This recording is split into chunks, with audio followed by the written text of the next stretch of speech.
This is it. The week has come where Real Madrid plays not just for the season, but for their lives.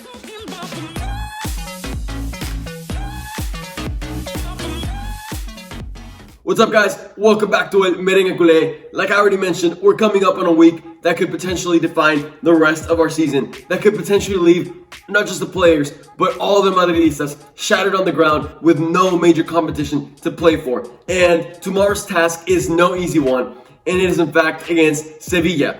And to add on to that, Real Madrid is actually coming from a 3-game winless streak in La Liga. That's right, we have not won a single game in La Liga, and if you add Champions League, that is 4 games. Could Zidane's job be potentially at risk? I want y'all to let me know what you think down below in the comments. Okay, let's go ahead and get started breaking down Sevilla. Where are they at in the table? They're currently 5th place, okay? And yes, that's not amazing, but we're 4th place. However, the main difference is that they've played 1 game less than us. Basically, when they play their game that they're missing, if they win that, they're already ahead of us by points. So theoretically, they're doing better than we are. Okay, with that being said, how have they been doing in La Liga, in the grand scheme of things? They actually had a very opposite start from us. We had a decent start, right? Well, yes, we tied, but we actually started winning some games, which is where we racked up the majority of our points. Them, on the other hand, started off pretty slow, losing, tying to Barcelona, another couple losses here and there.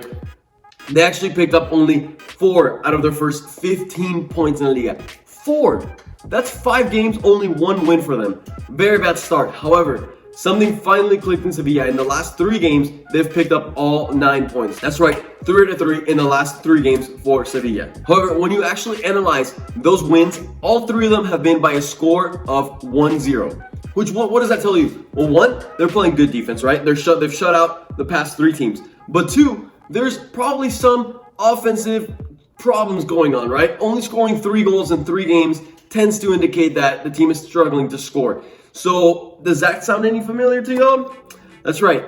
It's very close to how Real Madrid has been getting out, not just this season, but last season, where we won the majority of our games 1-0 from a penalty, from a set piece, something. So, it's going to be very interesting to see 2 teams that can both be very good defensively. Guys, let's not forget, Real Madrid still has very good defensive capabilities whenever they want to play, whenever they are on their game.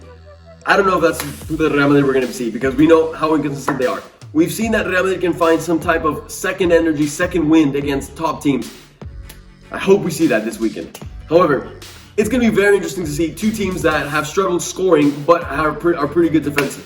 Which actually brings me to one key stat that I wanted to mention, which like I said, I found pretty interesting, and that is that both Real Madrid and Sevilla, whenever they play against each other, they've not tied each other the past 30 games. Pretty crazy to me. Like, the likelihood of seeing a 0-0 tie is pretty low. The last time that they had was in 2005. Bizarre. Okay, so let's kind of talk a little more about Sevilla. They usually like to run a 4-3-3 formation.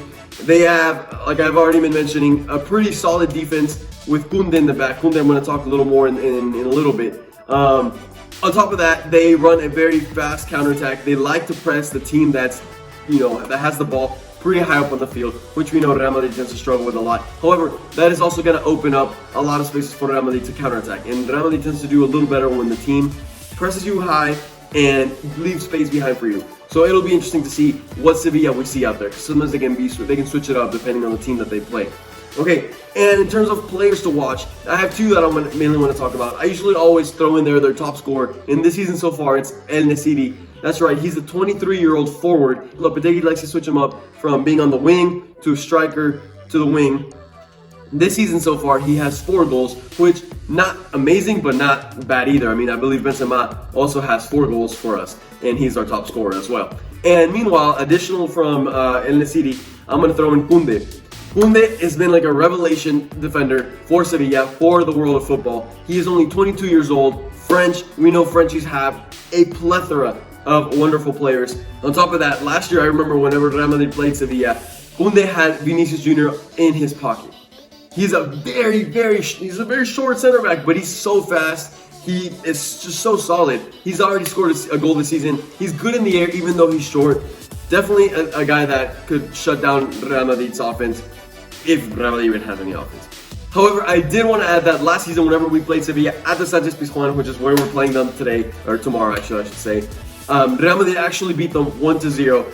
However, Real Madrid has not beat Sevilla in back-to-back games since 2011. So it'll be interesting to see if Real Madrid can finally break that spell and beat them back-to-back. Before that victory that we had on them in their own stadium, Sevilla had actually won the previous 4 games. So it's going to be pretty interesting to see what the final score is. Okay, let's transition on to Real Madrid. What's up with them? What's the big news? And let's start off with the squad list that has been called up. First of all, Ramos is back in training. However, with only one training, Zidane decided not to call him up. Personally, I would have called him up. Just having him there, his presence, I feel like is pretty motivating for the team. However, the Zidane has opted not to call him up, so he will not be at the game. On top of that, we had Jovic, who had tested positive for COVID at the end of the international break. Those 2 weeks have finally gone by. He tested negative, yet we didn't call him up. Once again, I'm guessing it's due to a lack of playing time. But here's the problem: when you realize the fact that Mariano isn't on the squad list either. That's right, he got hurt again. Again, we're going into this game with one striker, Karim Benzema. That's it. A man that just came back from a 3-week injury. He's gonna have to play all 90 minutes. This is why he's gonna get injured more this season. Expect to see Benzema out on the sidelines a lot longer this season. Very frustrating, but you will see what I'll try to do at the end of this video with the lineup, I guess. No, let's just go ahead and just jump into the lineup. I'm not gonna talk about Real Madrid playing style. You guys should know and be aware of how bad it's been.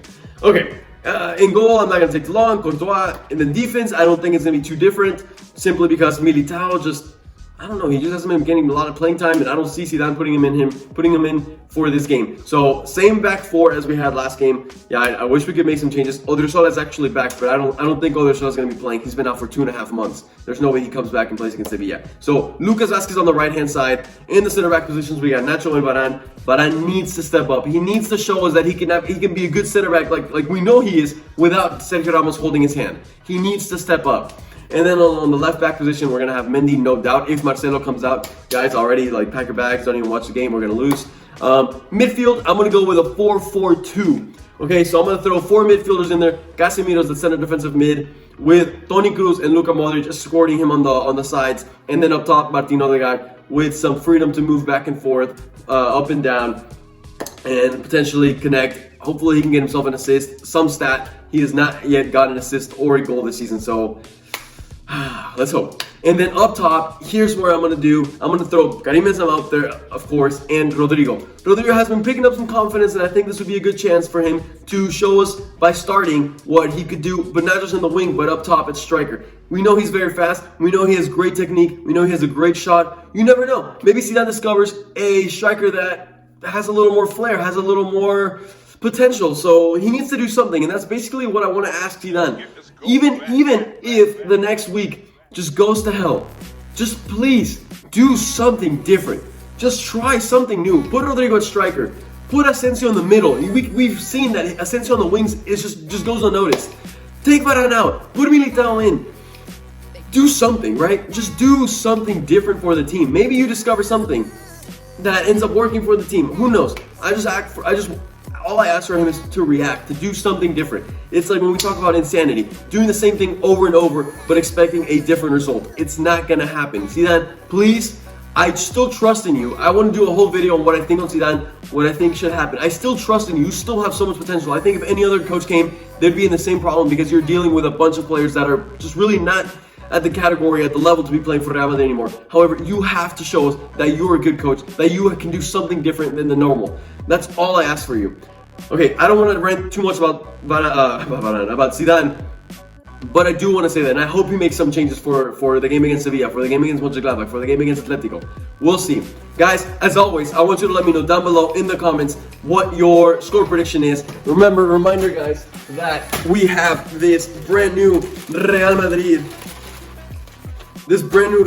jersey that if you guess the score correctly, and not just for this game, but whoever guesses the most scores correctly in the entirety of the season, as you can see the leaderboards right here, will end up winning that jersey. So please let me know down below what you think the final score would be. Guys, as always, we will be seeing y'all tomorrow. I think there will actually be a live reaction video because this is a pretty big game, so expect that. As always, guys, I hope you all have a wonderful day, and a la Madrid.